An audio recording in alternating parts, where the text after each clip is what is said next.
Hey guys, my name is Scoby. Today I'm going to be showing you how to cancel sent friend requests on Steam. This is going to be a nice, quick and easy tutorial. I'm going to be showing you step by step how to do everything. Let's jump right into this. So the first thing you want to do is open up your Steam client. Once your Steam client is open, we're going to be coming up to the top right where we get our notifications. We're going to be clicking this open, and then we're going to be going to the invites option. Even if you have 0 invites here, it should be fine. We're going to be loading up this setting. From this point, we're going to be brought to the invitation screen. We should see here received invites, so this is where people send you friend requests. And underneath this, we should see sent invites, where we can see friend requests we sent to different users.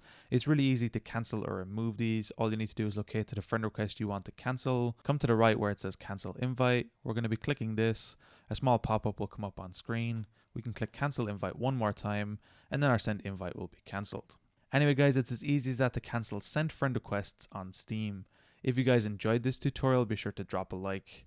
Subscribe if you're new, check out the other videos on the channel. Until next time guys, as always, keep it saucy. Peace.